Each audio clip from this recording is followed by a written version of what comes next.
दशक 5वा, समास 10वा, सिद्धलक्षण निरूपण. जय जय रघुवीर समर्थ. एकादशीच्या सगळ्यांना अगदी मनापासून शुभेच्छा. आणि एकादशी असल्यामुळे आपण मोक्षप्राप्तीचं रहस्य 1-2 मिनिटासाठी घेऊ. श्रीराम समर्थ. सद्गती आणि परमपदाची प्राप्ती व्हावी अशी ज्यांची खरी तीव्र इच्छा असेल त्यांनी सदा सर्वदा अखंड रामनामाचे स्मरण करावे. श्रीरामाची निष्काम आणि दंभविरहित भक्ती करून कृतार्थ व्हावे.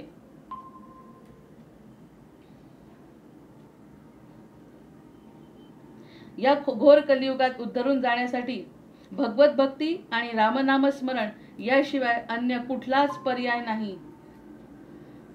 आयुष्याचा भरवसा नाही, म्हणून शक्य तितक्या त्वरेने आणि तळमळीने कृतार्थ होण्याचा प्रयत्न करावा. परमार्थ प्राप्तीचे सर्वश्रेष्ठ साधन सत्संगती हे होय. सत्संगतीच्या योगाने असंख्य लोक उद्धरून गेले. भूत, दया, क्षमा, शांती, विवेक, वैराग्य, समाधान, प्रवृत्ती मार्गाचा त्याग आणि निवृत्ती मार्गाचे आचरण इत्यादी अनेक गोष्टी सत्संगाने अनायासे साध्य होतात. आणि कामक्रोधादी षड्रिपू परमार्थाला विघातक असे दंभ, अहंकार आपोआप लयास जातात. सत्संगाचा महिमा खरोखर अपार आहे. संतांच्या संगतीत सदैव भगवत चर्चा, भगवत गुण संकीर्तन, रामनाम स्मरण आणि सदुपदेश चालत असल्यामुळे त्याचे सान्निध्यात राहणाऱ्याच्या कानी हेच पडत राहते आणि त्यायोगे त्याचे चित्त परमात्म्याशी तद्रूप होऊन जाते. विषयासक्त वृत्तीने बंधन निर्माण होते, तर वृत्ती भगवंताकडे लावल्याने मोक्षलाभ होतो. वृत्ती विषयासक्त न होण्यास भगवंताचे अनुसंधान हाच एक उपाय आहे. उठता बसता जाता येता सर्व देह व्यापारात आणि झोपेत सुद्धा अखंड रामनाम स्मरण चालू असावे. रामनामाचा विसर पडून वृत्ती विषयासक्त होण्यास सवडच देऊ नये. श्रीरामाला मनापासून आळवून प्रार्थना करावी की हे रामा, हे दयानिधे, माझा उद्धार कधी करशील? तुझी सगुण मूर्ती मला कधी दिसेल? रामा, मला त्वरित दर्शन दे. तुझ्या दर्शनाविना मला चैन पडत नाही. रामा, मी परम पापी आहे. माझ्यासारखा वाईट जगात कुणी नाही. हे दयार्णवा, या भवसागरातून मला शीघ्र पार ने. मला संतती, संपत्ती इत्यादी ऐहिक अशाश्वत सुख काहीच नको. मला तुझ्या चरणी दृढ भक्ती दे. माझ्या जिव्हाग्री नेहमी तुझे नाम बसो. माझे कान तुझी कथा ऐकोत. माझे मस्तक तुझ्या चरणी नत असो. माझ्या हातांनी तुझी पूजा घडो. माझ्या पायांना तुझी प्रदक्षिणा घडो. रामा, मी अज्ञानी आहे, विवेक शून्य आहे. तूच माझ्या हृदयात वसावे आणि तुझ्या चरणी मला प्रेम उत्पन्न होईल असे करावे. श्रीरामा, तुझ्या वाचून मला कुणाचा आधार नाही. मला माता पिता आप्त जीवलग सर्व तूच आहेस. हे कृपासागरा, अज्ञान नाशका श्रीरामा, तूच माझे रक्षण कर अशी तळमळून प्रार्थना करून त्याला अनन्य भावे शरण जावे. पापमार्गाकडे प्रवृत्ती ठेवू नये. पापमार्गाकडे वळू नये. जननिंदेचा खेद मानू नये. जनस्तुतीचा आनंद मानू नये. प्राणीमात्रात भगवंत वसत असल्यामुळे कुणाची निंदा स्तुती न करावी. बायका, मुले, घरदार, जमीन जुमला, संपत्ती इत्यादी सर्व दृश्य गोष्टी मिथ्या अशाश्वत आहेत हे समजून राहावे. एक भगवंतच तेवढा सत्य आणि शाश्वत आहे हे जाणून अहोरात्र रामभजनातच आपला काळ घालवावा. जय जय रघुवीर समर्थ. एकादशी असल्यामुळे आपण याचं वाचन केलं. आता सदा सर्वदा योग तुझा घडावा. तुझे कारणी देह माझा पडावा. उपेक्षू नको गुणवंता अनंता. रघुनायका मागणे हेच आता. हनुमंतांची कुळवल्ली राममंडपा वेला गेली. श्रीराम भक्तीने फळली. रामदास बोले या नामे. शुका सारिखे पूर्ण वैराग्य ज्याचे. वसिष्ठा परिज्ञान योगेश्वराचे. कवी वाल्मिका सारिखा मान्य ऐसा. नमस्कार माझा सद्गुरु रामदासा. जयाचा जगी जन्म नामार्थ झाला. जयाने सदा वास नामात केला. जयाच्या मुखी सर्वदा नाम कीर्ती. नमस्कार त्या ब्रह्मचैतन्य मूर्ती. नेत्राने गुरुराजमूर्ती आपुली. मी जे धवा पाहिली. तू विष्णू शिव तूच दैवत मला. तू तात तू माऊली. झाला भाव मनात या मग करू कोणास पाचारण. प्रल्हादा गुरुराजया नित तुम्हा माझे असो वंदन. ऋषिकल्पम रामभक्तम गुरुयज्ञेश्वराभिधम. चतुर्वेदेश्वरः प्राणं प्रणमामि पुनः पुनः। गणेश शारदा चैव सद्गुरुः सज्जनस्तथा आराध्य दैवतं गुह्यं सर्वं मे रघुनंदनः।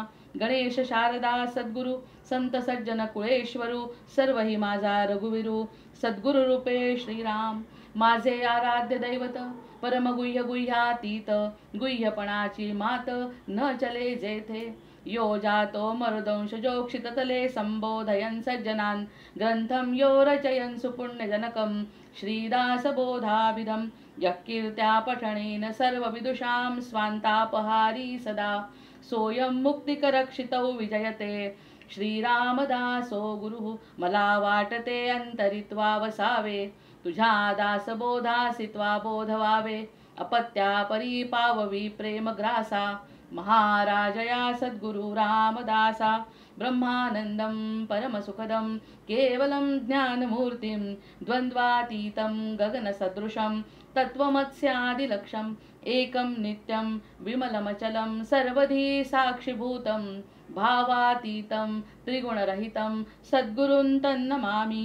गुरुर्ब्रह्मा गुरुर्विष्णु गुरुर्देवो महेश्वरः गुरुः साक्षात् परब्रह्म तस्मै श्री गुरवे नमः। अनेन प्रियतां देवो भगवान् जानकीपतिः श्रीरामचन्द्र पूर्वेषाम् अस्माकं कुलदैवतं श्रोता वक्ता श्रीराम समर्थ।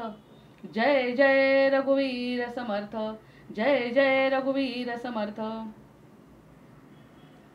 आपला पाहता पाहता दशक 5वा आणि समास 10वा सुरू होतोय आणि हा जो समास 5वा आहे तो समास 5वा आहे मंत्रांचा समास आहे। म्हणजे प्रत्येक समास दशकाला जशी नावं दिली आहे। चौथा समास होता नवविधा भक्तीचा, तिसरा समास होता सगुण परीक्षा जो आपल्याला खूप आवडला आणि खूप वेळ त्यावरती मनन आणि चिंतन झालंय असा तिसरा, आणि दुसरा होता मूर्ख लक्षणांचा। त्या ठिकाणी मूर्ख लक्षण, उत्तम लक्षण, कुविद्या लक्षण, भक्ती निरूपण हे सांगण्याचं कारण आहे विशेष। नंतर रजोगुण लक्षण, तमोगुण लक्षण, सत्वगुण लक्षण, सद्विद्या निरूपण, विरक्त लक्षण आणि पडत मूर्ख लक्षण असे समास आपण बघितले दुसऱ्या याच्यात। आणि पहिला जो समास आहे, पहिला जो दशक आहे तो स्तवनांचा, ज्या ठिकाणी विविध स्तवन केलेली आहे, ग्रंथारंभ लक्षण, गणेश स्तवन इत्यादी असा स्तवनांचा, मूर्ख लक्षणांचा, सगुण परीक्षेचा, सगुण परीक्षा म्हणजे आत्मपरीक्षणात्मकच आपण त्यावरती चर्चा केलेली आहे। चौथा आहे नवविधा भक्तींचा, भक्ती मार्ग येथ सांगितला विशद केला भक्ती मार्ग। समर्थ अद्वैताचे उपासक आहेत, अद्वैत ते जाणतात, पण अद्वैत कशा पद्धतीने जाणायचं ते म्हणतात ज्ञानापेक्षा, ज्ञानाहीपेक्षा आपल्याला भक्ती मार्ग, दासबोधामध्ये वेदांत सांगत असताना भक्ती मार्ग सांगितलेला आहे। त्यामुळे चौथा जो आहे नवविधा भक्ती वर आपण ती अगदी विशेष निरूपण झालेलं आहे, मनन चिंतन झालंय। पाचवा जो समास आहे तो मंत्रांचा आहे। तर मंत्रांचा जो समास आहे त्या ठिकाणी गुरुनिश्चय, आपण पुन्हा एकदा थोडीशी 2 मिनिटात उजळणी करतोय। गुरुनिश्चय, गुरुनिश्चय, गुरु लक्षण हा दुसरा समास आपण घेतला। तिसरा पाहिला आपण शिष्य लक्षण, चौथा उपदेश लक्षण, पाचवा बहुधा ज्ञान निरूपण, शुद्ध ज्ञान निरूपण, बद्ध लक्षण, मुमुक्षु लक्षण, साधक लक्षण निरूपण असे 9 समास आपण बघितले।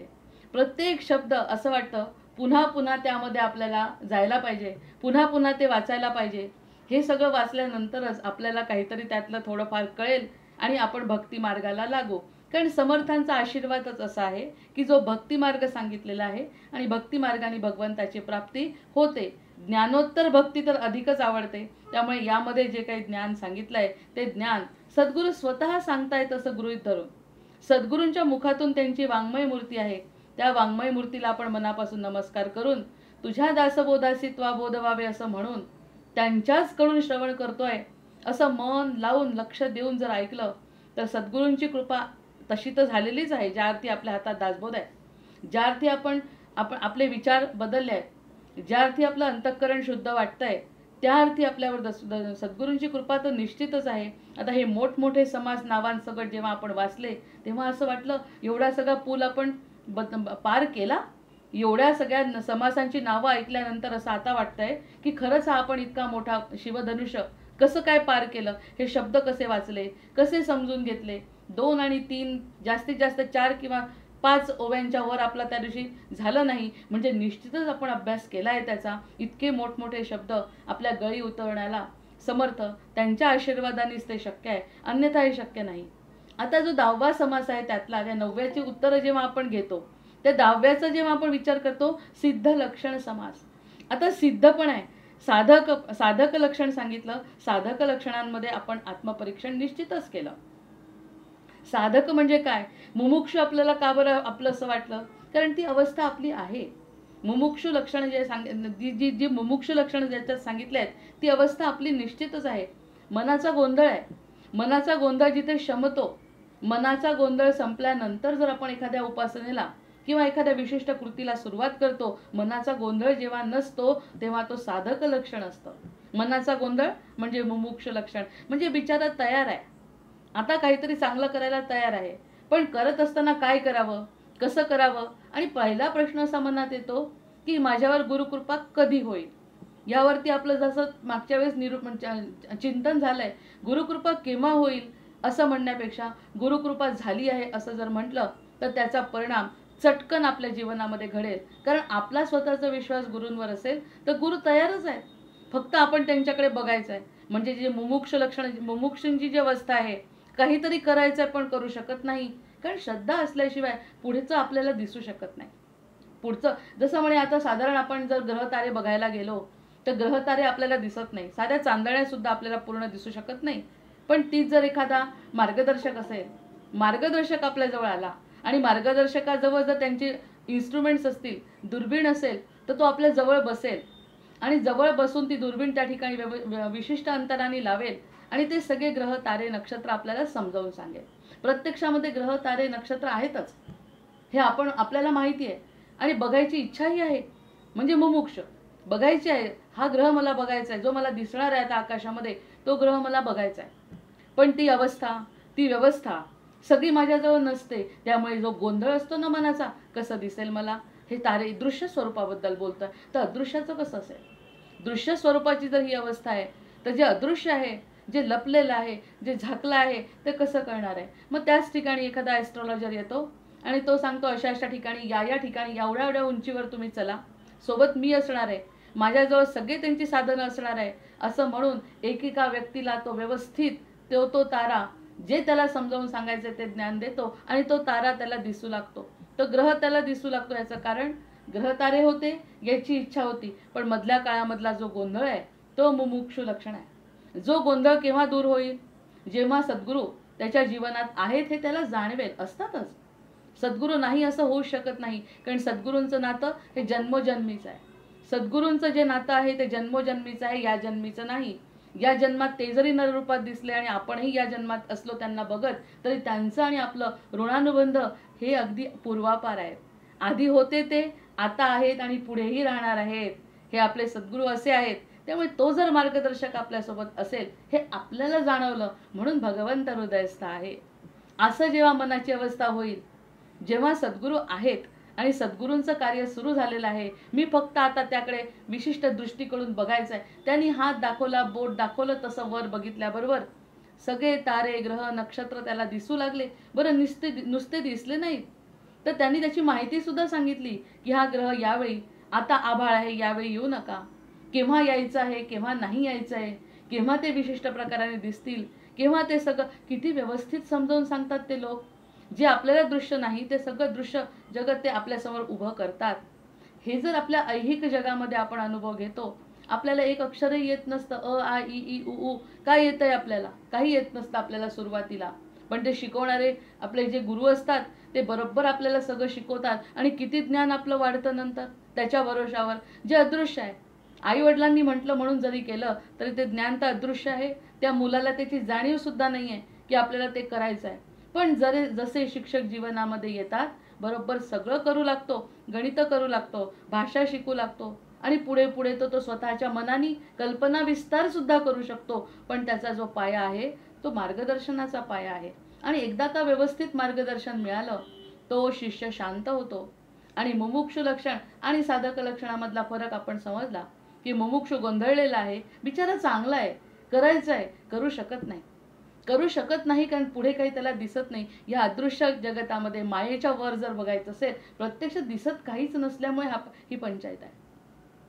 आणि ते कसं दाखवायचं हे सद्गुरूंना माहिती आहे. आपल्या मनाची तयारी करत करत करत सद्गुरू आपल्याला पुढे नेतात आणि एकदा हे माहिती झालं की तो आहे साधक. मग त्यांनी साधकांनी कसं असावं यावरती आपले कितीतरी निरूपण झाली, मनन चिंतन झालं. साधक लक्षण काय आहे? साधक लक्षण सहजता यावी. मी तर थोडक्यात याचं असं वर्णन करू शकते की सहजता, नैसर्गिकता आपल्यामध्ये जर आली, डोळे जर उघडे ठेवले आणि फक्त शरणागती, फक्त स्वीकार. ते एक इथे आहेत, एक मनन आश्रमामध्ये एक आहेत गुरु, ते सारखे म्हणतात स्वीकाराची जादू आहे. हा स्वीकाराची जादू हे त्यांचा पहिला शब्द जेव्हा ऐकला ना तेव्हाच म्हटलं यांचं अगदी मनन चिंतन अतिशय उत्तम असणार आहे. कारण प्रत्येक गोष्ट स्वीकारायला शिकवतात आणि स्वीकारामुळे काय होतं, अहंकारही निर्माण होत नाही आणि दुःखही होत नाही. कारण ती गोष्ट जशी आहे तशी स्वीकारायला गेली पाहिजे, म्हणजे त्या ठिकाणी थोडीशी शरणागती असते. असं जेव्हा सगळीकडून आपल्याला कळतं तो साधक आहे आणि साधक सहज होतो. साधक अतिशय नैसर्गिक वागू लागतो.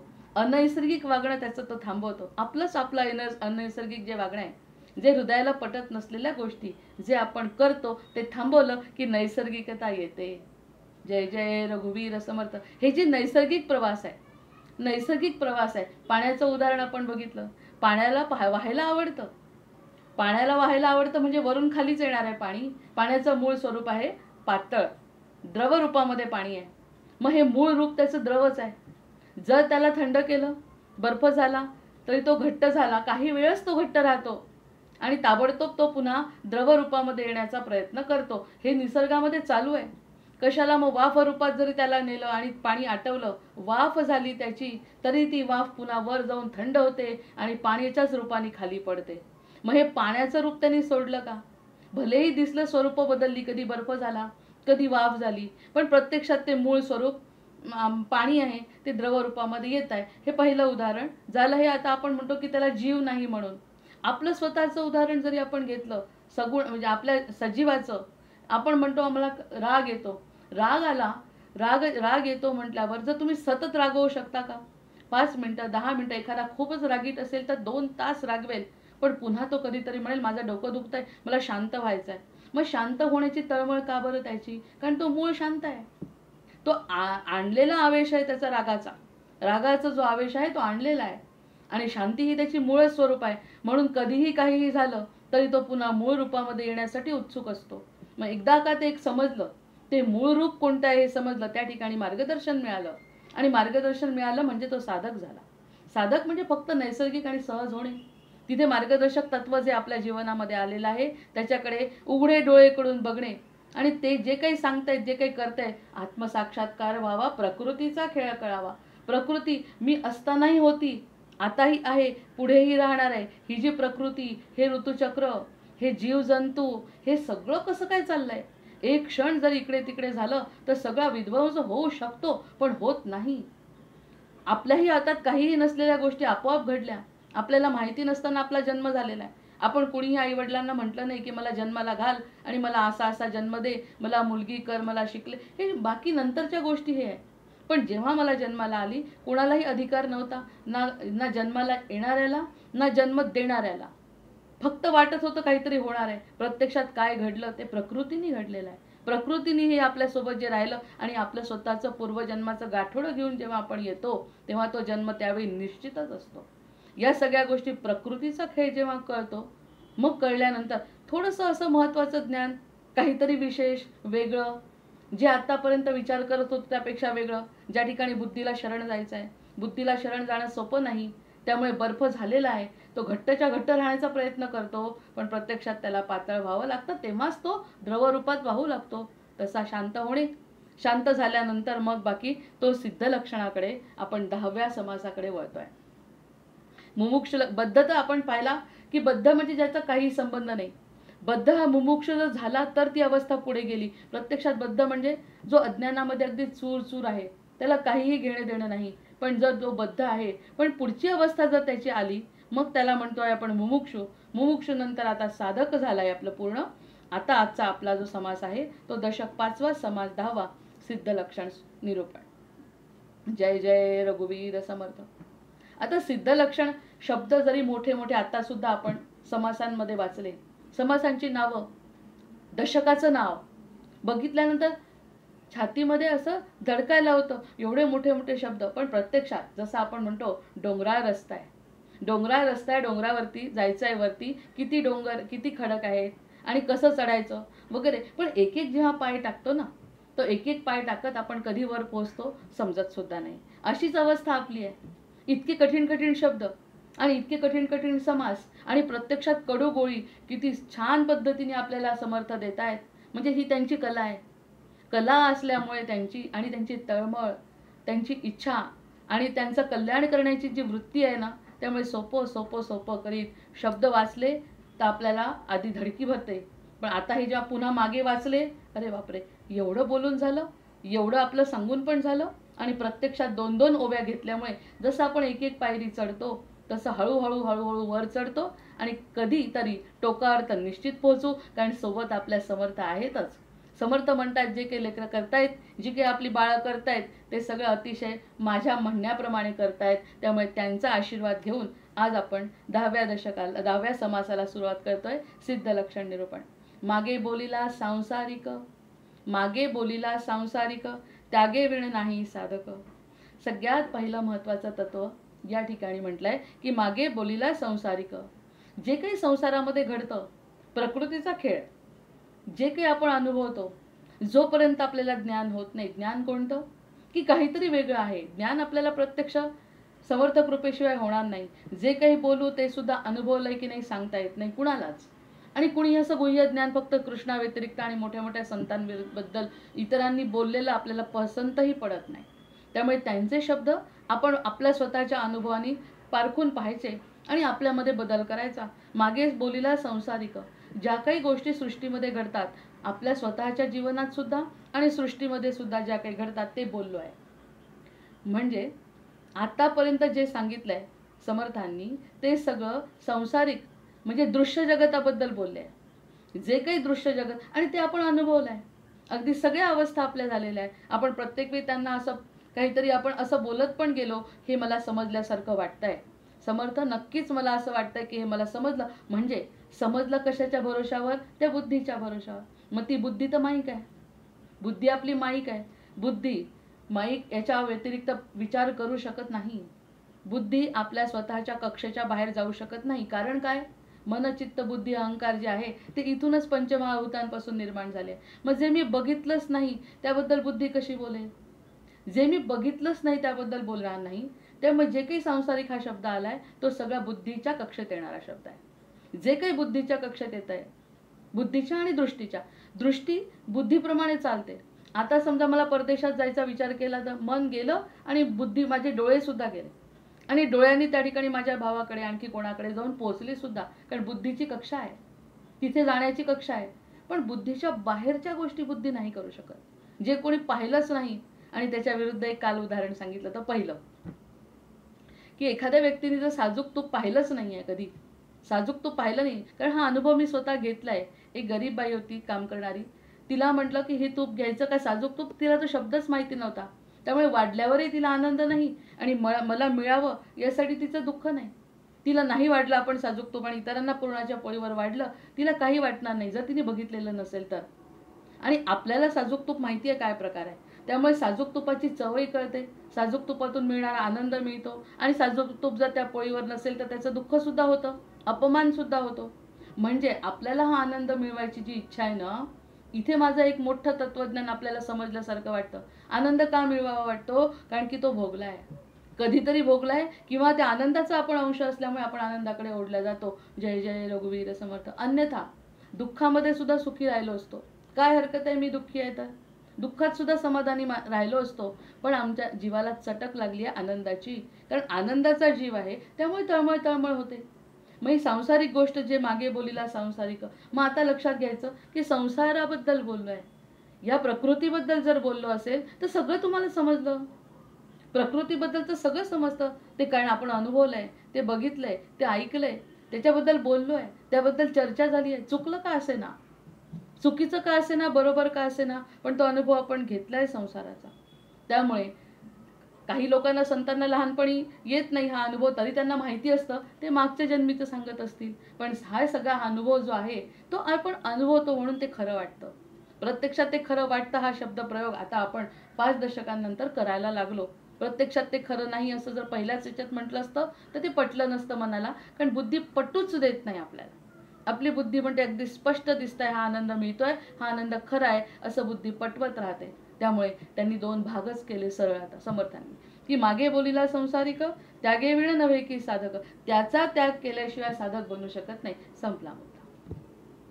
जे काही सांसारिक तुम्ही अनुभवलं, जे काही सांसारिक अनुभव चांगला वाईट घेतला, त्याचा उपभोग घेतलाय तुम्ही, त्याच्या सगळ्या गोष्टींचा मनापासून त्याग केल्याशिवाय साधक बनत नाही.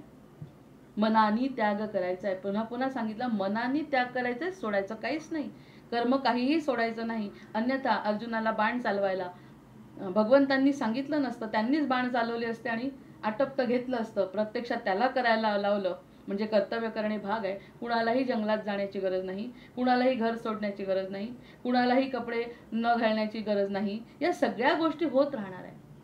जे आहे त्या परिस्थितीमध्ये फक्त मनातून ज्या गोष्टीचा त्याग करायला पाहिजे आणि मनातून ज्याच्याशी योग जोडायला पाहिजे, ह्या 2च गोष्टी. एका 2 शब्दांमध्ये काय म्हणलं, मागे बोलीला संसारिक. आतापर्यंतचा जो संसारिक आहे त्याच्यामध्ये सगळं घबाड आलं आपलं. आपण त्याबद्दल काहीही बोलण्याची गरज नाही, कारण जन्मापासून अगदी नाव मिळाले जन्मल्याबरोबर 12व्या दिवशी ते नाव उच्चारल्याबरोबर जसे कान टवकारल्या जातात इतका संसार मनात भरतो. आणि तो भरलेला आहे, खरं आहे, स्पष्ट आहे. विलक्षण माया आहे भगवंताची. ते म्हणतातच ना, हसतात ते, की माया विलक्षणच आहे. निश्चितच तो पार जो करेल तो उत्तम पुरुष आहे. समर्थ म्हणतात, जी माया पार करेल तो उत्तम पुरुष आहे. जय जय रघुवीर समर्थ. म्हणजेच जगी धन्य तो दास सर्वोत्तमाचा. असं जर समर्थांनी म्हणावं असं वाटत असेल तर काहीतरी तर वेगळं आहे ना. काहीतरी वेगळं असल्याशिवाय समर्थ होत नाही, काहीतरी वेगळं असल्याशिवाय संत होत नाहीत. मग मागे बोलीला सांसारिक. आतापर्यंत जे संसाराचं वर्णन केलं, जे चित्र उभं केलं, आणि त्यातही पुन्हा आनंदाची गोष्ट म्हणजे आश्चर्याची गोष्ट अशी वाटते. भगवंताची माया तर वेगळी गोष्ट आहे. आपले समर्थ स्वतः ज्यांनी संसार केला नाही असं म्हणतोय, सगळेजण त्यांना म्हणतात की तुम्ही संसाराच्या बोल्यावर चढले आणि पळून गेले, असा माणूस संसाराबद्दल बोलतोय म्हणजे किती ज्ञान भरलेलं आहे त्यांच्यामध्ये. ज्याचा आपण अनुभव घेतला नाही ते आपण बोलू शकत नाही. आमची सारख्यांची तळमळ त्यांना समजते. हीच तर किती मोठी गोष्ट आहे समर्थांची. आमच्या मनात काय चाललंय, आमच्या मनात काय दुःख आहे हे समर्थांना समजतं. जे दुःख त्यांनी कधी भोगलंच नाही, संसाराचं दुःख त्यांनी भोगायचं नाही असं ठरवल्यामुळेच तर निघून गेले. पण तरीही त्यांना किंमत आहे, तरीही ते कळवळतात आणि म्हणतात ह्या सगळ्या याच्यातून जो तापला, त्रस्त झाला, तो परमार्थ मार्गाचा योगी आहे. तो परमार्थ मार्गाकडे वळू शकतो, त्याला सुद्धा आपल्यामध्ये प्रवेश आहे. जो त्रिविध तापे पोळला, ज्याला सगळ्या प्रकारचे ताप झाले, तो आला तरीही त्याला पुढचा मार्ग खुला करतो आहे, असं समर्थ स्वतः वचन देत आहेत. मग मागे बोलीला संसारिक त्यागे विण नव्हे की साधक. काय त्यागायचं हे कळलं आता. काय त्यागायचं आहे आणि काय धरायचं आहे, या दोन्ही गोष्टी लक्षात घेतल्यावर मग साधेपणा येतो ना, सहजता येते जीवनाला. एखादी गोष्ट जी उदाहरण सांगितलं होतं अर्जुनाचं आणि कर्णाचं, की अर्जुनाच्या समोर कर्णाचे कौतुक करतायत भगवंत स्वतः, आणि ज्याची किंमत ज्याची आहे त्याची त्याला द्यावीच लागणार आहे. अर्जुनाला सांगितलं, बाबा रे, तू अजूनपर्यंत अर्जुन झालेला नाही, तुला अजून उपदेश व्हायचा आहे, पण तो मुळातच बघ कसा आहे, कर्ण कसा आहे. म्हणजे कर्णाचं कर्तृत्व भगवंतांनी मान्य केलेलं आहे. म्हणजे त्यांना सांगितलं एक सोन्याचा पर्वत, आणि सोन्याच्या पर्वत त्यांना सांगितलं सोन्याच्या पर्वतावरचं सोनं सगळ्यांना वाटा. हे तर मला इतकं पटलंय हे उदाहरण, की असं वाटतं की अगदी असंच असायला पाहिजे. या उदाहरणं याच्यासाठीच असतात. 2 सोन्याचे पर्वत दिला अर्जुन, दिवसभर तिथे उभा राहतो, त्याच्या मनामध्ये कोणतंही कपट नाही. ज्यांनी जितकं सोनं न्यायचंय तितकं न्या, दवंडी पिटतो. ज्याला जितकं सोनं न्यायचंय तितकं न्या, दिवसभर उभा राहतो, थकतो, फक्त बघतो. तो म्हणत कुणालाच काही नाही, आणि घरी येतो भरपूर सोनं नेलं म्हणतो. आणि कृष्ण म्हणतात आता कर्णाची वेळ आहे. मग कर्णाला जायला जेव्हा सांगतात, कर्ण म्हणतो मला जाण्याचा प्रश्नच नाही. गावामध्ये दवंडी पिटवली आणि हा स्वतः शांत झोपला. ज्यांना जेवढं घ्यायचं द्या, कशाला दमछाक स्वतःच्या जीवाची. माझं जर ते सोनं नाहीच तर मी देणारा कोण, उभं तरी काय राहायचं. त्या ठिकाणी पर्वतावर उभं राहायची तरी मला काय गरज आहे, कारण भगवंतांनी सांगितलेलं काम आहे. मी शांत घरी झोपतो, दवंडी पिटवतो, ज्याला जे वाटलं तसं पाहिजे सोनं न्या. त्यांनी अर्जुनाच्या वेळेसही लोकांनी तेच केलंय जे कर्णाच्या वेळेस केलंय. पण प्रश्न तत्वाचा आहे. या ठिकाणी अर्जुन तिथे उभा राहायला थकला, दमछाक झाली त्याची, कारण काय, मी देतोय, मी उभा राहतोय, हे एक छोटासा जरी अहंकाराचा त्या ठिकाणी दिसला तर अर्जुन आणि कर्णातला, कारण कर्ण हा दानशूर म्हणून प्रसिद्ध आहे, त्याचा तो गुण कुणीही त्याला डावलू शकत नाही, म्हणून तो मोठा आहे. म्हणजे इतकं सखोल सूक्ष्म विचार जो करतो तो म्हणतो त्याला त्याला त्याग म्हणायचं. नाही तर भगवंताचं सोनं आहे. खरं म्हणजे याला खरंच कर्णाचं वागणं कसं होतं, या ठिकाणी कर्णाला अजिबात असं वाटलं नाही की मी देतोय. हा निर्विकार अवस्था जी त्याची आहे, ज्याचा आहे तो नेतोय, ज्याचा आहे तो देतोय, ज्याचं नाहीचं तो थकवाच नाही कोणत्याच प्रकारचा. हा जो मानसिक शारीरिक आर्थिक थकवे येतात माणसाला, मी करतोय, त्याच्यातून मी निघून गेला पाहिजे बस. हा एकदा मी निघून गेला की मग सगळं सहज होत आहे. आपापल्या पद्धतीने खरंच आपण 10 दिवस जरी झोपून राहिलो कोणाचं काही अडत नाही, आणि केलं म्हणून आनंद होतो ही गोष्ट वेगळी आहे. प्रश्न तत्वाचा पकडायचा आहे आपल्याला. करायचं नाही असंही नाही, करायचं आहे असंही नाही, फक्त मनाने विरक्त झालं तर तो साधक ऐका हो याचा विवेक ऐसा असे. हा विवेक आणि वैराग्य या दोन गोष्टींवरती समर्थांचा दासबोध समजून घेऊ शकतो. हा विवेक कसा आहे, विवेक म्हणजे माझी गरज आहे. एक आता लहानपणची गोष्ट आहे, लहानपणी नाही कशाला, लग्न झाल्यानंतर अतिशय उत्तम रांगोळ्या मी काढायचे. त्यामुळे असं वाटायचं की माझ्या रांगोळ्या आल्याशिवाय, म्हणजे मी महत्त्वाची आहे काढणं रांगोळी, त्याच्याशिवाय बाकीच्यांचे नंबरही येत नाही. आम्ही तसे 20-25 रांगोळ्या काढायचो. अगदी प्रत्येक वेळी दर सणाला 20-25 प्रत्येकाची 1-1, 2-2 रांगोळ्या काढून मी म्हटलं माझ्याशिवाय होऊ शकत नाही. हा मनात नाही म्हटलं तरी अहंकारच होता की माझी सगळ्यात चांगली असते. तर आमचे मिस्टर मला म्हणाले, अगं तू एखाद दिवशी नाही गेली तरी कोणाचं काही अडणार नाही, तू गेल्यावर तुझं कौतुक होत आहे ही किती मोठी गोष्ट आहे.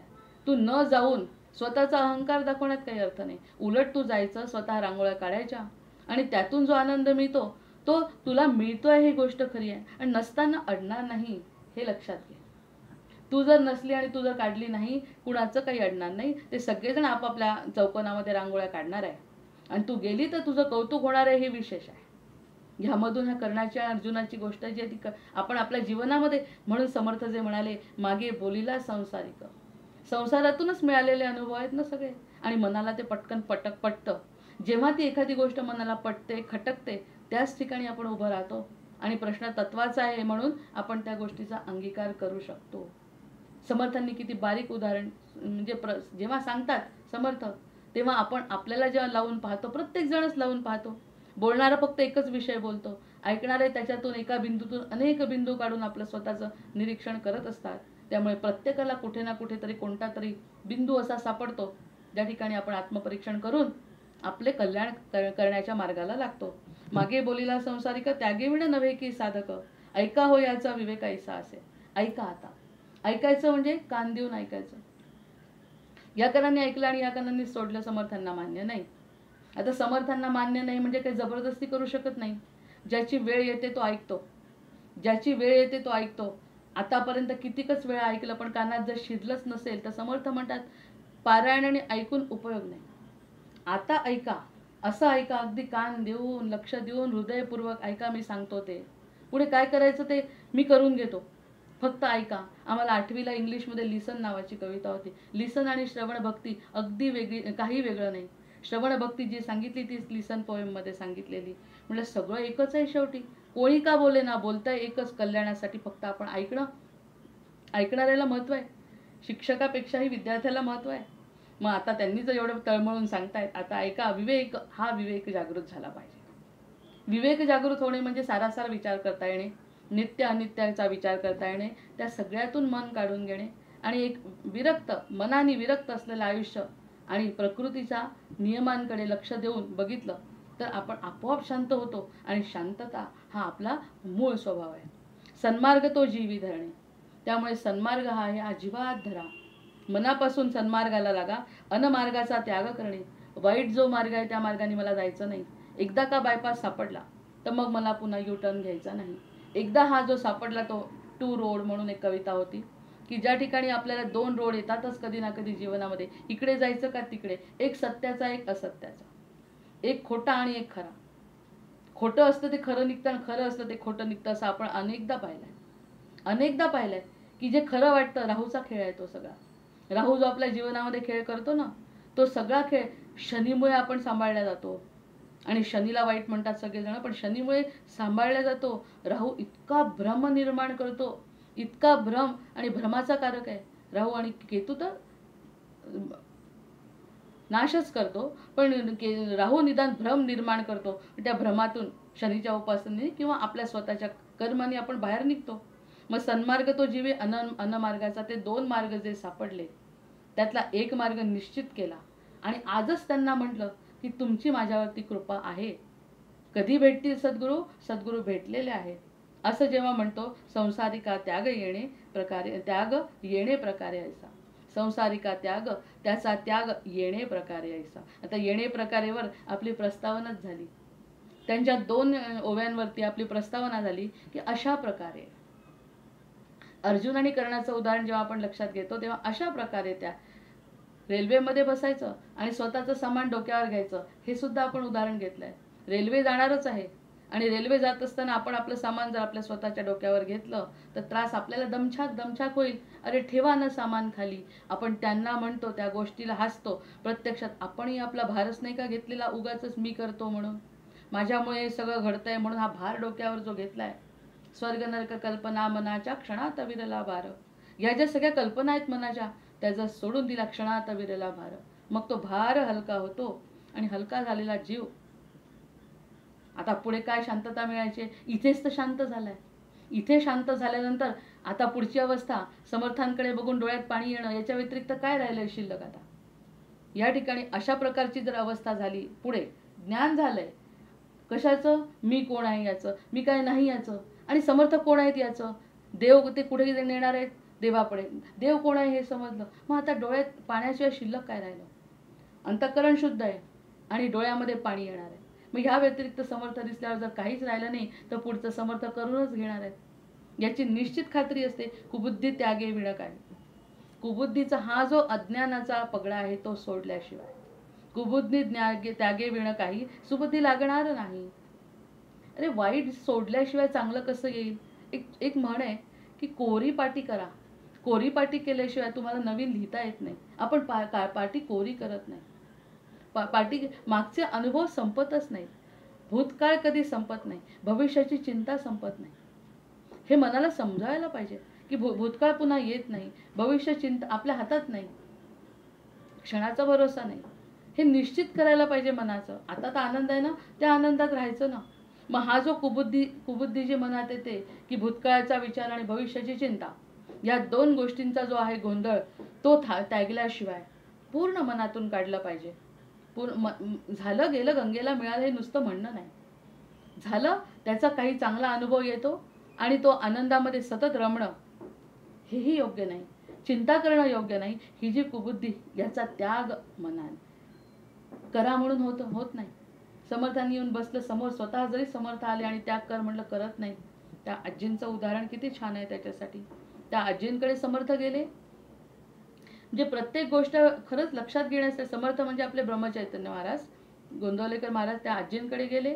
आजींचं वय झालेलं 85-90 वर्षाची आजी, आणि जेव्हा त्यांचे सद्गुरू घरी आले, अरे वा छान झालं तुम्ही आले, आज तुम्ही आले, मला फार आनंद झाला. किती बोलघेवढे असतो आपण. गुरुर् ब्रह्मा गुरुर्विष्णू गुरुर्देव महेश्वरा गुरु साक्षात परब्रह्म तस्मै श्री गुरवे नमः इतकं म्हणतो. प्रत्यक्षात गुरुला काहीच किंमत देत नाही. आता या उदाहरणावरून समजेल. त्या आजी म्हणाल्या, तुम्ही आले, त्यांना गुरुर् ब्रह्माचा मंत्र म्हटला, सगळं जप श्लोक म्हटला, आणि त्यांना म्हणे आता की नाही म्हणे, मला जेव्हा वेळ येईल, माझी जेव्हा मरणाची वेळ, कारण माझं वय झालंय, जेव्हा माझी मरणाची वेळ येईल तेव्हा तुम्ही सोबत असावे अशी मनापासून माझी इच्छा आहे. ते म्हणाले, बाई वेळ कशाला लावते, ये माझ्या मांडीवर, मी आलोच आहे. असा क्षणाचाही विलंब न करता सद्गुरू परीक्षा बघतात. ये माझ्या मांडीवर, डोकं ठेव, मी आलोय ना, पुढचं कशाला बोलते. प्रेझेंट वर्तमान काळात मी आलोय तुझ्याकडे, इच्छा आहे ना तुझी. म्हणजे किती बोलघेवडी ती आजी म्हणावी. नुसतं बोलायला म्हणली की तुम्ही या, मग ते इथे असून सुद्धा नाही माझं व्हायचंय, पंटूचं लग्न व्हायचंय, हे सुरू झालं तिचं संसार. सद्गुरू म्हणाले, घरी येऊन सुद्धा, म्हणजे समोर दिसून सुद्धा व्यक्ती बदलत नाही. हा अनुभव कशासाठी? त्यांचं चुकलं म्हणून काढायचं नाही. त्या आजींचं काय चुकलं हे काढण्यासाठी आपण इथे बसलेलो नाही. आपण ते चुकू नये हे समर्थांची इच्छा आहे. ते सद्गुरू स्वतः घरी आले. ते म्हणतात, आजी ये माझ्या मांडीवर, तुला मोक्ष देतो. एवढं स्पष्ट तर खरंच आपणही कुणाशी बोलत नाही. आपण सुद्धा पैसे किती देणार आहे मुलाला सांगत नाही मरेपर्यंत. सद्गुरू म्हणतात मी तुला मोक्ष देतो, तू माझ्या जवळ ये, झोप, तुझी इच्छा आहे ना, तूच बोलली ना आता. आणि ती बाई खोटी ठरली ना, ती नाही गेली. म्हणजे ती वेळ होती मोक्षाची, ती पण गेली नाही, नंतर तळमळली असेल. नंतर कसले सद्गुरू येतात, कारण नशिबात जेव्हा होतं ती संधीचा फायदा तिने घेतला नाही, सद्गुरूंची आज्ञा तिने मानली नाही. असा माया भ्रम आहे. मग कुबुद्धी त्यागे विण काही सुबुद्धी लागणार नाही, संसारिका त्याग पाहि ऐसा असे. संसारिकाचा त्याग असा असला पाहिजे, ज्या क्षणी म्हटलं त्या क्षणी. ती मागची गोष्ट आठवत असेल सगळ्यांना, आपल्या रेल्वेमध्ये सापडलेली काशीची. काशीला गेला तो ब्राह्मण, किती हार्ट टचिंग. 1 महिना ती गोष्ट सारखी डोक्यात, तो व्हिडिओ पाहिल्यामुळे डोक्यात. आणि असंच होतं, असंच आपलं होतं. हे सगळ्या गोष्टी आपल्या जेव्हा लक्षात येतात ना, असं वाटतं याच्यातून निदान आपल्यासाठीच असल्या पाहिजे त्या गोष्टी, आणि त्यातून आपण शिकलो पाहिजे. तेव्हा कुठे समर्थ आपल्याला समजते. समर्थ उभे राहिले ते समजण्यासाठी या सगळ्या गोष्टींचा आधार घेत, स्वतःचे अनुभव घेत, आणि आपल्या स्वतःच्या अनुभवावर आणि त्यांच्या श्रद्धेवर पुढे जायचं. प्रपंची वीट मानिला, प्रपंची वीट मानिला म्हणतात. प्रपंचाचा वीट, की हा काही खरा नाही. वीट म्हणण्यापेक्षा जी गोष्ट खरी नाही. 15 वर्ष सुख भोगलाय, 15 वर्ष, 20 वर्ष, पण जीवनाच्या दृष्टीने 20 वर्ष म्हणजे काय? आणि तसंच ब्रह्मांडाच्या दृष्टीने ब्रह्मदेवाचा 1 दिवस म्हणजे काय, असा विचार केला तर काळाला किंमतच नाही आहे. पूर्ण आयुष्य 90 वर्ष अतिशय उत्तम गेलं, एकही कणाचा धक्का लागला नाही. असं नाहीच आहे आयुष्य कोणाचं, कारण पाप पुण्य सारखंच असतं, सुख दुःख सारखंच येतं कोणालाही. पण तरीही आपण गृहीत धरलं की 90 वर्ष त्याला त्रास झाला नाही, आनंदात जीवन जगला. आणि शेवटच्या क्षणी जर त्याला एखाद्या गोष्टीचं दुःख झालं तर मरताना दुःखी म्हणूनच मरेल. पुनरपी जननम पुनरपी मरण. आणि याच्या विरुद्ध आयुष्यभर दुःखात गेला, एक क्षण सद्गुरूंचा सोबत आला आणि सद्गुरूंनी त्याचं जर कल्याण केलं तर तो क्षण झाला अमर. मग वीट कशाचा मानायला पाहिजे? वीट ह्या गोष्टीचा, असत्याचा मानायला पाहिजे. असत्याचा वीट मनापासून आला पाहिजे, जबरदस्ती नाही. समर्थ उभे राहिले तरी त्या म्हातारीने ऐकलं नाही. महाराज स्वतः घरी आले तरी त्या म्हातारीने ऐकलं नाही. ते स्वतःला वाटलं पाहिजे यासाठी ही तळमळ आहे. स्वतःला जेव्हा वाटेल तेव्हा तो त्या गोष्टीचा फायदा करून घेऊ शकतो. प्रपंची वीट मानिला, मने विषय त्याग केला. मनाने विषयांचा त्याग केला. एका 2 शब्दामध्ये पूर्ण सिद्धांत सांगितला. मनापासून विषयांचा त्याग केला, मनापासून विषयांचा त्याग केला. आणि आता आपण पूजेला बसलो. अशा भरलेल्या पाटीनी इतके विविध विचार, इतके विविध लोभ, मोह, मत्सर, अहंकार सगळे गुण असताना जर पूजेला बसलो, बरं त्यातला एखादा कमी केला, अहंकाराचा कमी केला, पण बाकीचे आहेतच ना अजून 6, हे सगळे घेऊन जर आपण पूजेला बसलो, काय त्या पूजेला अर्थ आहे? काय त्या गंगा स्नानाला अर्थ आहे? समर्थपा कशी अंतःकरण शुद्धी करताय? ते करत असताना ती एक साधना आहे. केल्याने अंतःकरण शुद्ध होतं, हे पण तितकंच खरं आहे. पण अंतःकरणामध्ये जर वेगवेगळे, अंतःकरण तर शांत आहे, पण मनात जर वेगवेगळे विचार असतील तर ती पूजा कशी फळेल? आपण 4 प्रकारचे देह, त्यावरती 1 तासाचं निरूपण ऐकलेलं आहे. 4 प्रकारचे देह असताना नुसत्या वरवरच्या पूजेला मान्यताच नाही. ते शूद्र वर्ण आहे. तो त्या शूद्र वर्णाने कितीही पुढे जायचा प्रयत्न केला, ब्राह्मणापर्यंत पोहोचू नाही शकत आपला वर्ण. बरं, शूद्र आणि क्षत्रियाबद्दल बोलत नाही. आपण जे शूद्र आहोत, वरवरची पूजा साधना करत करत ते ब्रह्मरंध्रापर्यंत जायचं असेल, ब्राह्मण व्हायचं असेल, तर या सगळ्या पूजांना म्हणून ते म्हणतात मनाने विषय त्याग केला. आता मला काहीच नकोय, मलाच काही नकोय, पण जे काही माझ्याजवळ आहे ना, मनातल्या मनात का असे ना, मी माझ्या देवाला देते. ही सगळ्यात मोठी भावना आहे. आपली भावना विचारांइतकं देखणं काही नाही. जितके विचार वाईट, कुत्सित, तितकं जीवन निरर्थक, आणि जितके विचार आनंदी तितकं जीवन आनंदी. आणि स्वतःही आनंदी, इतरांनाही आनंद देण्याचा हा जो प्रयत्न आहे समर्थांचा, ते ओतप्रोत भरलेत आनंदाने. त्यामुळे ते आनंद ओसंडून वाहतो आणि कल्याणाचा मार्ग ते प्रत्येकाला दाखवतात. मने विषय त्याग केला, त्यांनी मनाने विषयाचा त्याग केला. दिलं त्यांना भिक्षा मिळाली तर ठीक, नाही मिळाली तरी जशा आहेत अवस्थेत त्यांनी दिवस काढले आहेत. मग त्यांनी काढलेल्या दिवसाला फक्त मम म्हणायचं आहे. आपल्याला जेवण बंद करायचं नाही आहे, आपल्याला काहीच बंद करायचं नाही, मन फक्त समर्थांकडे लावायचं आहे. तेवढं जर झालं नाही तर कशालाच अर्थ नाही आहे. त्यांनी केलेला त्याग, त्यांनी केलेली साधना, त्यांनी केलेली तपश्चर्या, त्यांनी घेतलेलं रामरायांचं दर्शन, हे सगळं आपल्याला देणार आहे. फक्त मम म्हणा म्हणतात. आणि मम म्हणणं सोपं नाही आहे. आपण लग्नाच्या आपल्याही व्यवहारामध्ये जेव्हा लग्न होतं, दोन एक स्त्री आणि एक पुरुष जेव्हा एकत्र येतात, एकमेकांची जबाबदारी एकमेकांवरती असतेच. ह्यांनी यांची जबाबदारी, त्यांनी त्यांची जबाबदारी पार केली, उत्तम संसार होतो. तसं इथे मम म्हटलं आम्ही आणि आणि त्यांचं काहीच ऐकलं नाही समर्थांचं, तर काहीच फायदा नाही. मम म्हणा, मनाने माझ्यापर्यंत या, मनाने माझ्यापर्यंत पोचा, सगळं माझं मी तुम्हाला देतो. काय सद्गुरू आहेत, जितके कष्ट मी घेतले ते सगळे तुमच्यासाठी तुम्हाला देऊन टाकतो. माझं संपणारं नाहीच आहे. 1000 लोकांनी घेतलं तरी माझं संपत नाही म्हणतात. असं माझ्याजवळ, असा आनंदाचा स्रोत माझ्याजवळ आहे की जे मी इतरांना देऊन मी आनंदी होणार आहे, सगळं जग आनंदी होणार आहे. फक्त मम म्हणा, आणि म्हणा म्हणजे तोंडाने नाही, कानाने जे ऐकलं तेही पण अगदी हृदयापासून ऐका. विषय त्याग केला म्हणून या संसाराला वीट मानला. हे सगळं आतापर्यंत जे केलं ना ते खोटं आहे. आतापर्यंत जे केलं ते खोटं आहे. ते चांगलं आणि वाईट असं म्हणत नाही. चांगलं आहे, वाईट आहे असंही म्हणायचं नाही. अतिशय उत्तम संसार चांगला होता, वाईट होता. मी विषयाचा त्याग केला. आता त्या संसाराबद्दल मला आसक्ती राहिली नाही. कारण आपण भरताच्या कथेत इतका ज्ञानी माणूस एका छोट्याशा पाडसामुळे पुन्हा जन्माला आला. ह्या अशा गोष्टी ऐकल्यानंतर याचा मनाने वेट वाटला पाहिजे. या क्षणी असं वाटलं पाहिजे की काही खरं नाही, आता मी आनंदात आहे, कृतज्ञ मी, कृतार्थ मी. हे वाक्य आपण आपल्या मनामध्ये ठसवून घेतलं तर समर्थांची कृपा झाली. प्रपंची वीट मानिला मने विषय त्यागेला, तरीच पुढे अवलंबिला परमार्थ मार्ग श्रीराम. असं जर करू शकला तरच परमार्थ मार्ग अवलंबू शकतो, अन्यथा नाही. मग नुसतं कर्मकांड करणारे आणि नुसते दंभ करणारे, नुसते नाटक करणारे कसे मान्य होतील समर्थांना? ते स्वतः कट्टर होते, स्वतः शरीराला सांभाळत होते, दंड बैठका घालत होते, सूर्यनमस्कार घालत होते, शरीराला अतिशय उत्तम ब्रह्ममुहूर्तावर सगळं त्यांनी केलेलं आहे. पण हे सगळं त्यांनी केलं, पण केव्हा केलं? समजून केलं. ज्ञान त्यांना झालेलं, मी कोण आणि तो कोण, या 2 गोष्टींचं त्यांना ज्ञान झाल्यानंतर जे केलं, मग ते परमार्थ मार्ग तेच लोक अवलंबू शकतात.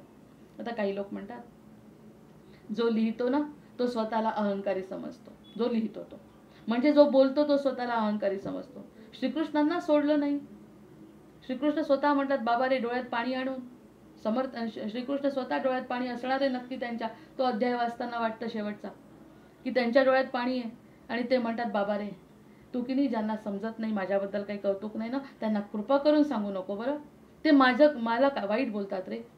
कृष्ण म्हणतोय, भगवान म्हणतोय. मग समर्थांच्याही बाबतीत असं, हे नुसतं लिहायला कशाला पाहिजे?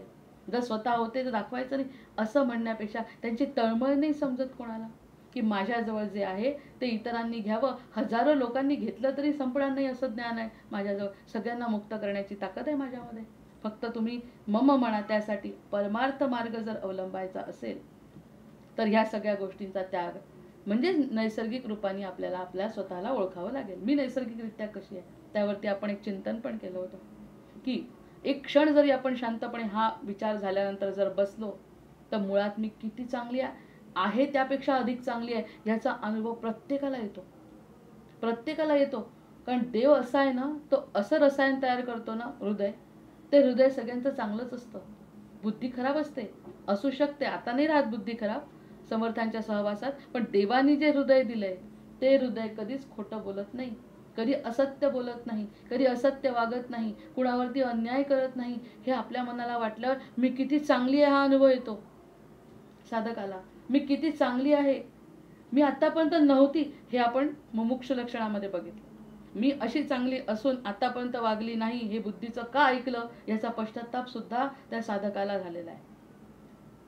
कारण हृदय मी चांगली आहे याची जाणीव झाली. मी चांगली आहे याची जाणीव कमी आहे का? मी चांगली आहे मुळात ही जाणीवच तर आपल्याला नाही आहे. आपल्याला ती एकदा जाणीव झाली की मी खूप चांगली आहे म्हणजेच मी जगी धन्य तो दास सर्वोत्तमाचा या म्हणण्यापर्यंत जाऊ शकते. आपली पहिली पायरी डोंगरावरची पडली आहे. ज्या अर्थी मी मुळात चांगली आहे आणि मी काय त्यागायचं ठरवलं, सगळ्या गोष्टी बुद्धीच्या नाही ऐकणार. बुद्धी म्हणते याच्यात सुख आहे, एवढा पैसा मिळवण्यात सुख आहे, मी नाही ऐकणार. आतापर्यंत करून बघितलं, मला नाही मिळालं सुख त्याच्यामध्ये, जे मिळालं ते टिकलं नाही, त्यामुळे आता मला टिकाऊ सुख पाहिजे. कारण मी माझ्या मूळ स्वरूपात आनंद स्वरूप आहे मी, आणि त्या आनंदापर्यंत मला पोहोचायचंय असं जर एखाद्या साधकाने म्हटलं तर तो आहे तरी तोच फक्त परमार्थ मार्ग अवलंबू शकतो. जो असा विचार करेल तो आणि तोच फक्त परमार्थ मार्गाला अवलंब करू शकतो. अन्यथा त्याची पाठी भरलेली आहे. सगळ्या जुन्याच गोष्टी त्याच्यामध्ये जर भरल्या असतील आणि काहीतरी वेगळं केल्याशिवाय वेगळं काही मिळत नाही. सगळेजण जसे करतात मेंढ्यांसारखं जर आपलं जीवन जगायचं असेल तर मेंढ्यांप्रमाणेच जीवन जगू आणि एक दिवस मृत्यू. पण त्यापेक्षा जर वेगळं काही करायचं असेल, परमार्थ मार्ग अवलंबायचा असेल तर आमचे समर्थ असेल उभे आहेत समोर. असं जेव्हा मनाला जीवाला पटतं तो परमार्थ मार्गाचा अधिकारी आहे असं समर्थ या ठिकाणी 4थ्या ओवीमध्ये म्हणतात. त्याग घडे अभावाचा, त्याग घडे अभावाचा, त्याग घडे संशयाचा, निशंक हो निर्भय हो मनारे. माझ्याकडे याचा अभाव आहे याचाच त्याग होतो. म्हणजे काय भाषा वापरली, माझ्याकडे अभाव आहे, तो अभाव माझ्याकडे आहे त्याचं दुःख नाही का मला. सरळ उदाहरण आहे, जे गोष्टी मला कमी आहे असं वाटतं प्रत्यक्षात त्या असल्याने आणि नसल्याने फरक पडत नाही हे नंतर पडतं.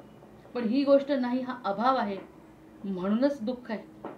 जर माझ्याजवळ ते भरपूर सधनता असती, त्या गोष्टी मला पाहिजे तशा प्रसिद्धी, नाव, पैसा, संसार, व्यक्ती, मान, सन्मान सगळं माझ्याजवळ जसं पाहिजे तसं असतं तर मी त्याला अभाव थोडी म्हटलं असतं. तो अभावाचा त्याग, माझ्याजवळ अभाव आहे हेच मला आता वाटत नाही, अभावाचा त्याग केला म्हणजे अभाव आहे चालतंय, भरपूर आहे चालतंय, ह्या मानसिक वृत्तीचा त्याग. त्याग घडे अभावाचा, त्याग घडे संशयाचा, त्याग घडे अज्ञानाचा, शनै शनै. आता ह्या सगळ्या गोष्टींचा आपोआप त्याग होणे, अभावाचा, ह्यावरती जास्त निरूपण करू, वेळ संपलेला आहे. या अभावाचा, संशयाचा, अज्ञानाचा. आता हे अज्ञान कोणतं, आतापर्यंत किती ज्ञानाचा प्रभाव होता मनावरती. माझं इतकं ज्ञान आहे, खरंच आहे, डबल पोस्ट ग्रॅज्युएशन, किती शिकलेले इंजिनियर आहेत, डॉक्टर आहेत, त्यांचं ज्ञान आहे. प्रत्येकाचं ज्ञानाची सरस्वती ही ज्ञानाची देवता आहे. सरस्वती प्रसिद्ध, तिच्यावरती प्रसन्न आहे म्हणूनच एवढं सगळं ज्ञान त्यांना मिळालं. कष्ट केले आणि हे सगळं ज्ञान, त्या ज्ञानाहीपेक्षा त्यांनी म्हटलं त्याग घडे अज्ञानाचा. ते ज्ञान मिळाल्यानंतरही जेव्हा आनंद आणि समाधान मिळालं नाही तेव्हा त्यांना कळलं ज्ञान काय आहे. त्या ज्ञानासाठी अज्ञानाचा त्याग करणे. या कोणतं लक्षण असं सांगितलेलं नाही. इथे ओवी संपते आहे की प्रपंची वीट मानिला मने विषय त्याग केला तरीच पुढे अवलंबिला परमार्थ मार्ग श्रीराम. त्याग घडे अभावाचा, त्याग घडे संशयाचा, त्याग घडे अज्ञानाचा, शनै शनै श्रीराम. मी 5 उभ्या वाजते आणि थांबते. ऐसा सूक्ष्म अंतरत्याग उभयास घडे सांग, निस्पृहास बाह्य त्याग विशेष आहे श्रीराम. संसारिका ठाई ठाई बाह्य त्याग घडे काही, नित्य नेम श्रवण नाही त्यागे विण श्रीराम. फिटली आशंका स्वभावे त्यागे विण साधक नव्हे, पुढे कथेचा अन्वय साधक ऐका श्रीराम. मागा झाले निरोपण साधकाची ओळखण, आता सांगिजे लखुण सिद्ध लक्षणाची श्रीराम. जय जय रघुवीर समर्थ, जय जय रघुवीर समर्थ, जय जय रघुवीर समर्थ. झाले साधनाचे फळ संसार झाला सफळ, निर्गुण ब्रह्मते निश्चर अंतरी बिंबले श्रीराम. हिसेब झाला मायेचा झाला निवाडा तत्वांचा, साध्य होता साधनाचा ठाव नाही श्रीराम. स्वप्नी जे जे देखिले ते ते जागृतीस उडाले, सहजची अनुर्वाच्य झाले बोलता नये श्रीराम. ऐसे हे विवेके जाणावे प्रत्येक खुणेसी बाणावे, जन्म मृत्याच्या नावे शून्याकार श्रीराम. भक्ताचे निसाभिमाने कृपा केली दाशरथीने, समर्थ कृपेची वचने तो हा दासबोध श्रीराम. 20 दशक दासबोध श्रवणद्वारे घेता शोध, मनन करत्यास विशद परमार्थ होतो श्रीराम. 20 दशक दोन्हीसे समास साधके पहावे सावकास, विवर्ता विशेषा विशेष कळो लागे श्रीराम. ग्रंथाचे करावे स्तवन स्तवनाचे काय प्रयोजन, येथे प्रत्यास कारण प्रत्ययो पहावा श्रीराम. देहे तव 5 भूतांचा करता आत्मा तेथीचा, आणि कवित्व प्रकार मनुष्याचा काशावरुनी श्रीराम. सकळ करणे जगदीशाचे आणि कवित्वची काय मानुषाचे, ऐशा अप्रमाण बोलण्याचे काय घ्यावे श्रीराम. सकळ देहाचा झाडा केला, तत्वसमुदाय उडाला, तेथे कोण्या पदार्थाला आपुले म्हणावे श्रीराम. ऐसी ही विचाराची कामे, उगेच भ्रमो नये भ्रमे, जगदेश्वरे अनुक्रमे सकळ केले श्रीराम. जय जय रघुवीर समर्थ, जय जय रघुवीर समर्थ, जय जय रघुवीर समर्थ. वंदे देवं विष्णुमशेषस्थितिहेतुं त्वामध्यात्मज्ञानविदन्तर्हृदि भाव्यं. हेयाहेयद्वन्द्वविहीनं परमेकं सत्तामात्रं सर्वरदुस्तं ऋषिरूपं. प्राणापानौ निश्चयबुद्ध्या रुधिरुद्ध्वा चित्वा सर्वसंशयबन्धं विषयोगान्. पश्यन्ति शम्यं गतमोहायतयस्तं वन्दे रामं रत्नकिरीटं रविभासं. मायातीतं माधवमाद्यं जगदादि मानातीतं मोहविनाशं मुनिवन्द्यं. योगिद्देयं योगविधानं परिपूर्णं वन्दे रामं रञ्जितलोकं रमणीयं. भावाभावप्रत्ययहीनं भवमुक्त्यै योगासक्तिरर्चितपादाम्बुजयुग्मं. नित्यं शुद्धं बुद्धिमनन्तं प्रणवाख्यं वन्दे रामं वीरमशेषासुरधावम्. त्वं मे नाथो नातीतकार्याखिलकारी मानातीतो माधवरूपोऽखिलधारी. भक्त्यागम्यो भावितरूपो भवहारी योगाभ्यासैर्भावितचेतः सहचारी. त्वामद्यन्तं लोकततीनां परमीशं लोकानां नो लौकिकमानिं हृदि गम्यं. भक्तिश्रद्धा भावसमेतैर्भजनीयं वन्दे रामं सुन्दरमिन्दीवरनीलं. को वा ज्ञातुं त्वामतिमानं गतमानं मानासक्तो माधवशक्तो मुनिमान्यं. वृन्दारण्ये वन्दितवृन्दाकरवृन्दं वन्दे रामं भवमुखवन्द्यं सुखकन्दं. नानाशास्त्रैर्वेदकदम्बैर्प्रतिपाद्यं नित्यानन्दं निर्विषयज्ञानमनादिं. मत्सेवार्थं मानुषभावं प्रतिपन्नं वन्दे रामं मरकतवर्णं मधुरेशं. श्रद्धायुक्तो यः पठतीमं स्तवमाद्यं ब्रह्मं ब्रह्मज्ञानविधानं भुविमर्त्य. रामं श्यामं कामिदकामप्रदमीशं ध्यात्वा ध्यात्वा पातकजालैर्विगतः स्यात्. सीताकान्तस्मरण जय जय राम. भर्जन भव बीजाचे अर्जन सुख संपत्तीचे गर्जन यमदूताचे राम गर्जन. बोला राम राम राम, बोला राम राम राम, बोला राम राम राम. आवाहनं न जानामि तवार्चन, पूजाञ्चैव न जानामि. क्षम्यतां परमेश्वर, क्षम्यतां परमेश्वर, क्षम्यतां परमेश्वर. जय जय रघुवीर समर्थ.